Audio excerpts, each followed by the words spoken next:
are you? And where are you going? What do you want?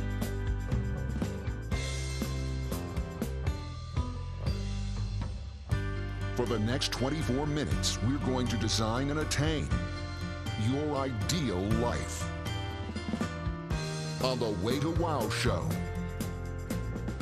Together, we'll find the ideal path to get you back on the track to success and happiness.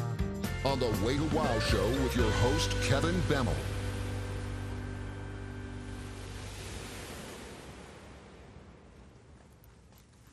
Shalom, and welcome to the Way to Wow Show from languid Los Angeles. Do you jump out of bed every morning ready to meet the day? Are you excited about what you're doing? Have you a verb for life? To the extent that you don't, you've come to the right place. Because here on the Way to Wow Show, we're going to introduce you to people who have found their way to just that thing. So stay with us this week and week after week, and you'll find out who you are and what you want so that every morning, or at least most mornings, you jump out of bed ready to face the day. Come on.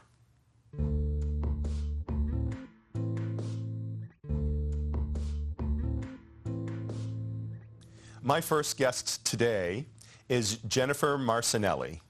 She is a registered nurse and she has a master's of business administration. So she's the textbook definition of an overachiever. And Jennifer has a fascinating story to tell about being a nurse and then being in medical device sales and then really finding her métier as a result of, well, you know, I'm just going to let you tell the story. How did you get from being, you know, emergency room nurse, high-powered, driven business executive to, you know, a crystal healer, which don't seem to have anything to do with each other? So I was classically trained in Western medicine, and I'm a registered nurse, as you know. And I worked in the emergency department and cardiovascular intensive care unit for a number of years. And when I was preparing to go on and get my master's degree, I thought, you know, what is it that I'm supposed to do? And I had this idea to start my own company. And I thought, you know, I need to go and get an MBA, a master's in business administration, so I will know the ins and the outs of business so I can run my own company. And working my way through graduate school, I realized that I loved the idea, but not enough to marry it. So I sold the idea to a venture capitalist, and at that same time got recruited, kicking and screaming, pulled by the head of my hair into in vitro diagnostic sales, the scientific laboratory equipment that you sell into hospital laboratories. So I enjoyed a phenomenal career, and I was rapidly promoted up to senior, management and senior leadership. So I was in this unbelievable high pressure world for about 20 years of sales in corporate America, and jet setting all over the world, not cooking for myself, trying to meet unrealistic expectations of everyone else. And until finally one day I had given so much of myself away if I was to meet these goals that I actually had a precipitating event, experienced that end stage of burnout and that health crisis of what happens when you are so far off of where you're supposed to be. And when you've given so much, you've abandoned yourself in your own morals and ethics and core values and your own needs to the point where I was vibrating so erratically that soul couldn't stay down in the body, and I was dying. And how did you pull yourself out? So I'm one of these people who didn't call 911. I called my spiritual guide. And I knew enough to know that this was, if I went to if I called an ambulance or went to the emergency room, they're going to lock me up. They were going to think I was nuts, and that's not what was wrong with me. And there I was, out of the body, and I was shown with tremendous love and compassion and understanding. My body was laying on a cot below me, and I was shown what the energetic damage, all LSE and all of that pressure, all those negative emotions that had been projected on me so often for so long, over so many years, and that I had projected on other people, and I had projected on myself. And I was shown the damage that actually did to me energetically. And I had a hole, literally I was shown energetically, I had a hole burned through my chest all the way front to back. And I mean, let's call it what it is, right? I was in a shock trauma unit in heaven being treated for injuries that were incompatible with life. And that's why I was dying. That's why I was suicidal. And there were healers, there were, masters and teachers and healers, spiritual beings there working with tremendous love and diligence.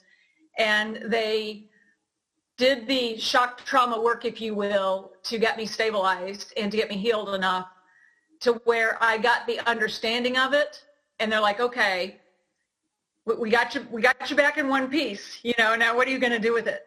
And from that point on, I started making changes and following my inner guidance, my spiritual guidance, and I was led on this incredible journey of healing through Western medicine, Eastern medicine, acupuncture, Reiki, until my healing had plateaued.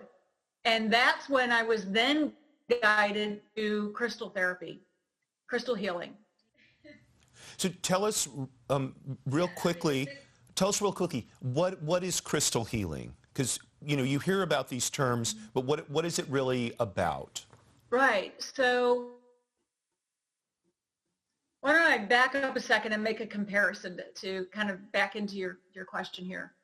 But everyone is probably familiar with herbs, right? They come from the plant kingdom. Mm-hmm. When we take an herb, it has a healing frequency all of its own. Let's use garlic. Garlic is medicinal, and it has its own healing frequency and a healing vibration of a specific frequency that we typically take by mouth, and that adjusts our body frequency in our cells temporarily, and then it's excreted. Those come from the plant kingdom. Mm-hmm. Well, gems and diamonds come from the mineral kingdom. And instead of having a plant matrix that has a narrower healing frequency with a shorter half-life, if you will, gems and diamonds come from the mineral kingdom and have a crystalline matrix. So they have a much broader, wider healing frequency, and it lasts longer, and it's more effective, and they work differently. They carry different healing frequencies. Each stone carries a different healing frequency and has its own mission. So the gems and the diamonds are used similarly to any other natural medicinal modality. So unfortunately, we're running out of time. I just want to ask you one more question about this. So you are now a crystal healer yourself, right? So how did you get to that point where you went from you've gone through your own healing process now, and now the next step is for you to become a healer, essentially helping other people through the process that you went through? Is that the normal progression? So it was this whole journey was a lot like being Kevin Costner in the Field of Dreams, where I was being guided and following the plan of what I'm here to do in this lifetime. I call it my mission. Mm-hmm. And so I went from writing the book, which, I wrote my book to heal myself, right? And then I was guided into the gems and diamonds to heal myself. And once I got past that, then it was like, okay, now that you've come this far, now it's time for you to help other people. And it really is like Kevin Costner in the Field of Dreams, where you can't say no, it's not optional, right? You just have to follow it step by step and see where it goes. And this is where it is now and where it will continue to evolve to.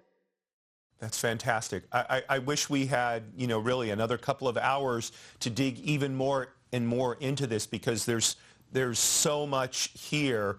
And I think most people, me included, I know virtually, nothing about this. But it's fascinating, especially the relationship between, the healing power of herbs and the healing power of minerals, right, of crystals. Really fascinating. We're going to have you on again. Thank you for having me. It's an honor and a privilege to be here. I'd love to come back. And I just like to say, burn bright, my friends.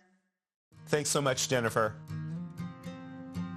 Our bartender today is Alex Perkins. He's been a bartender for over 3 decades and owned bars, managed bars, has done pretty much anything you can do with a bar, both here and in France. So he's an international bartending celebrity. And he's also involved with tell me the name, the U.S. United States Bartenders Guild. United States Bartenders Guild. He's vice president of the Orange County chapter. Correct. Right? So what are you going to make for us today? Today I'm going to be doing a sidecar. Okay. Which is a little bit of brandy, a little bit of Cointreau, and a little bit of lemon juice. It's a very basic cocktail, but it is actually a fantastic cocktail. I've heard about him for a long, long time. I don't think I've ever had a sidecar, so this will be great. This will be a first. Excellent. Hopefully you will enjoy it. Uh-huh. You're measuring things out carefully there. I am. Yeah. Excellent. A lot of times throughout the years, it's always good to use what they call a jigger or a pony, just because of the fact that you can see your measurements. You'll see some bartenders that will just go ahead and eyeball it, and sometimes, but nowadays with the cocktail renaissance, you can better use your measurements because they become very, very almost like a chef. Better to use the right measurements. Yeah, makes sense. I mean, if you wanted to have just that right mix, right? Correct. Excellent. And a lot of times you are using your better spirits. And with that, you want to always kind of get it to where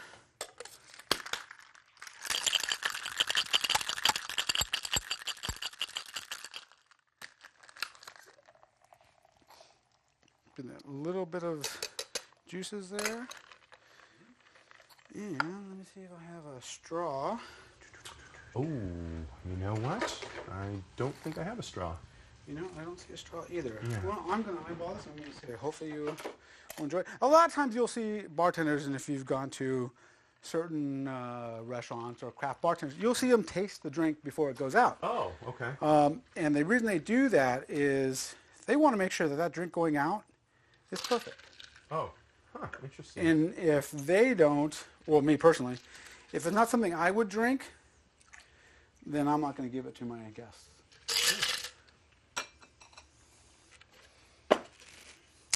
And I don't see any garnishments. Let's see if we have a orange. Do we have an actual physical orange? We did, and it has disappeared. There Okay. it is. There we go. Sarah? Perfect. Thank you. My lovely wife, Hannah. There we go.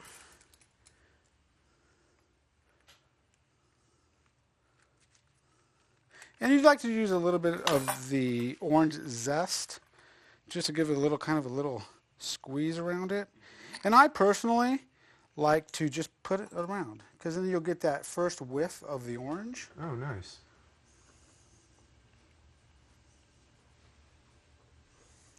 And voila. Excellent. Cheers. And it's kind of a basic cocktail. Oh, very refreshing. Yeah, the lemon's I terrific. will join you. Cheers. Cheers.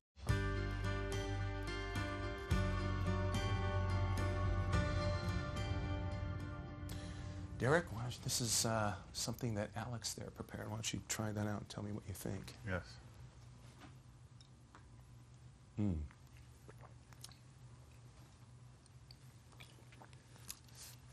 Good for a hot day, huh?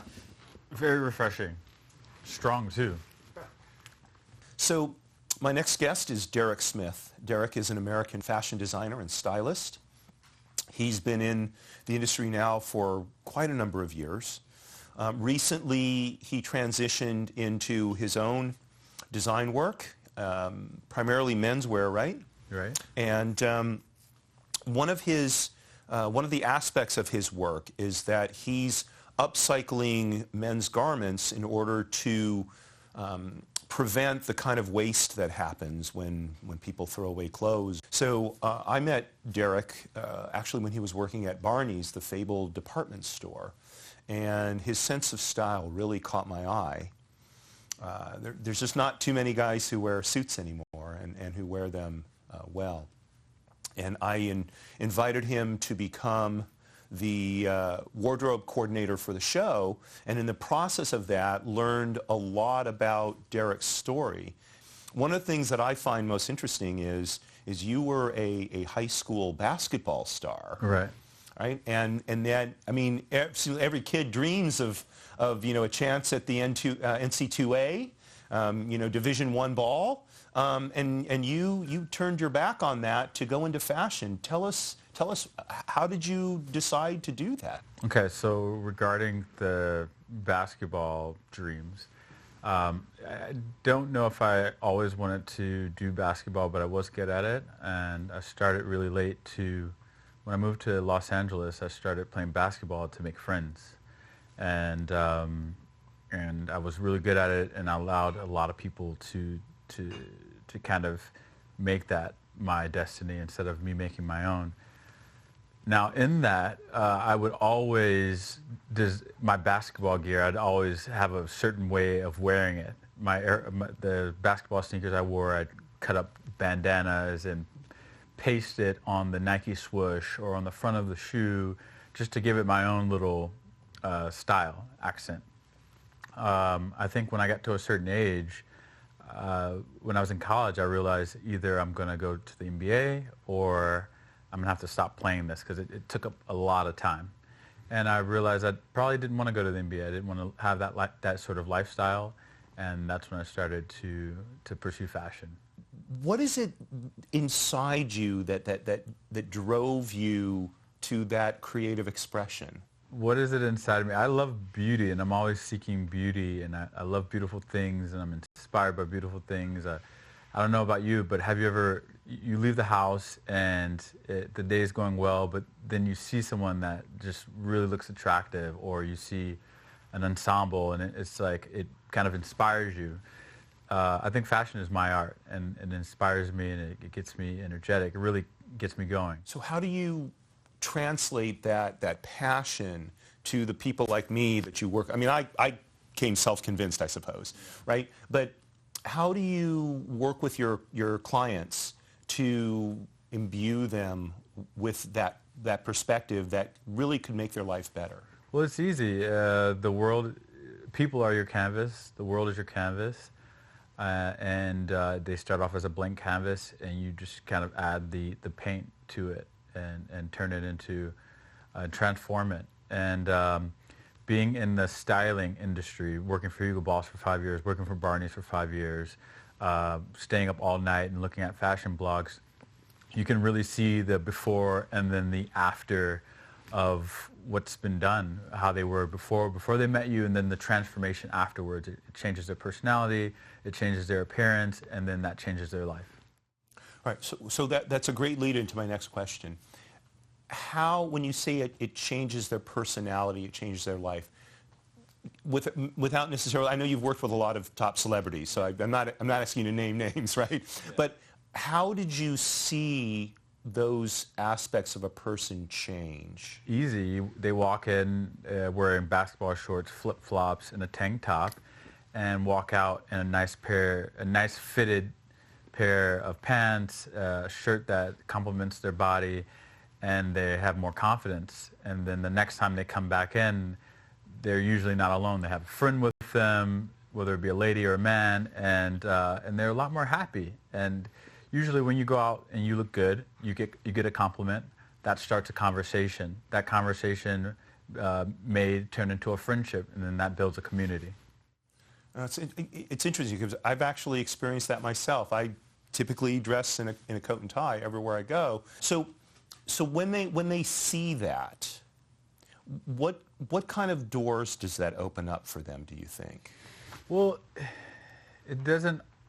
It opens doors, one, and it elevates you. It'll elevate you, and then it'll make you feel like you need to elevate other parts of your life. So if the way you dress is elevated, then you may want to become more sophisticated. You may want to learn more about different things, and it also attracts different people into your life that can also teach you more about yourself and about different cultures and about those other people.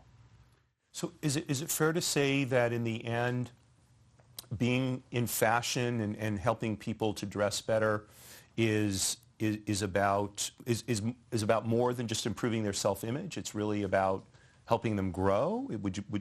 Am I on the wrong track, or? That's a leading question. I would completely agree with you when you say that. It definitely helps you grow and transforms your life. So and we've talked a little bit about this ourselves because we're both, growth-oriented individuals. So what is the next step for Derrick? Where is Derrick going? What is he doing in Derrick? I don't know. Is it 3.0 now? 4.0? Derrick 3.0. Derrick Plus. Derrick Beyond. The next step for Derrick is, right now in this time, right now it's the pandemic, and Derrick thought he was going to be doing custom suits. He thought he was going to do his own custom suits, but that didn't happen because the way the market is now, men are living different lives. And I don't think anyone knows what's going to happen with this pandemic. And I'm just staying tapped in, and I'm ready to evolve and shift with the changes that the pandemic has to offer. Beyond that, definitely beautiful clothing has something to do with it. And so we'll see. We'll find out. Sounds good. And you're doing pop-up events, is that right? Yes. So I'm based in Mar Vista, and I've been living in Santa Monica, West Side, for the last 10, 11 years. And there's a cafe that I really, really support in Mar Vista. It reminds me of Europe, which is one of my biggest inspirations. And I just did their 2020 collection of clothing. It's called Alana's Cafe. And so I do a pop-up there since it started during the time that stores couldn't be open, so retail wasn't open. And I just wanted to, one thing I missed since retail stores had closed was that person-to-person contact and that styling. And so I found that it was easy to recreate that by doing an outdoor pop-up. And so I do that outdoor pop-up every Wednesday and Friday at Alana's, and I provide upcycled garments along with, and I sprinkle in some Derrick designs. Wonderful, wonderful. Well, listen, I hope you have tremendous success with that, and thank you for coming and talking with me for a few minutes. This is just the beginning of the conversation as far as I'm concerned, so hopefully we'll have you back sometime soon. We'll see how you're doing. Thank you, Kevin. Thanks for having me. You're welcome. So Derrick, did you bring your thing for the collage? You know I did. All right. All right. Let's go ahead and put it up anywhere you want.